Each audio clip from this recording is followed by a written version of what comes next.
অভ্যুত্থান পরবর্তী গেল ১৫ মাসে রপ্তানি, বৈদেশিক বিনিয়োগ, রিজার্ভ সহ অর্থনৈতিক সব সূচকে দেশের ইতিবাচক পরিবর্তন হয়েছে। বৃহস্পতিবার দুপুরে জাতির উদ্দেশ্যে দেয়া ভাষণে এমন কথা বলেন প্রধান উপদেষ্টা ডক্টর মোহাম্মদ ইউনূস। বলেন, লুট হওয়া ব্যাংকিং খাত ইতিমধ্যে ঘুরে দাঁড়িয়েছে। বৈদেশিক প্রত্যক্ষ বিনিয়োগ ১৯.১৩% বেড়েছে। এ সময় তিনি বলেন, চট্টগ্রাম বন্দরে লালদিয়া কন্টেইনার টার্মিনাল নির্মাণে ৫৫০ মিলিয়ন মার্কিন ডলার বিনিয়োগ করবে ডেনমার্ক ভিত্তিক একটি প্রতিষ্ঠান।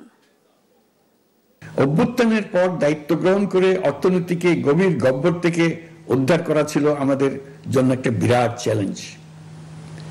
গত ১৫ মাসে আমরা সেই চ্যালেঞ্জ উতরাতে সক্ষম হয়েছে।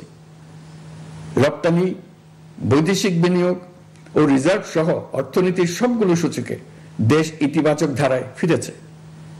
লুট হয়ে যাওয়া ব্যাংকিং খাত ইতিমধ্যে ঘুরে দাঁড়িয়েছে।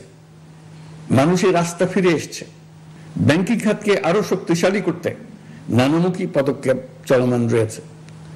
অভ্যুত্থান পরবর্তী সময়ে বিভিন্ন দেশের বৈদেশিক বিনিয়োগ হ্রাস পেলেও বাংলাদেশে গণ অভ্যুত্থান পরবর্তী প্রথম বছরে বৈদেশিক প্রত্যক্ষ বিনিয়োগ অর্থাৎ এফডিআই ১৯.১৩% বৃদ্ধি পেয়েছে।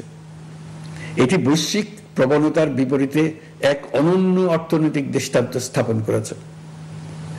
আগামী সপ্তাহে ডেনমার্ক ভিত্তিক মায়ার্স গ্রুপের মালিকানাধীন এপিএম টার্মিনালস বিভি এর সঙ্গে লালদিয়া কন্টেইনার টার্মিনাল প্রকল্পে ৩০ বছরের কনসেশন চুক্তি স্বাক্ষর হতে যাচ্ছে।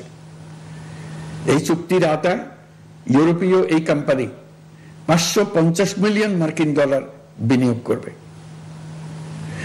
এটি এই যাবৎকালে বাংলাদেশে ইউরোপের সর্বোচ্চ একক বিনিয়োগ।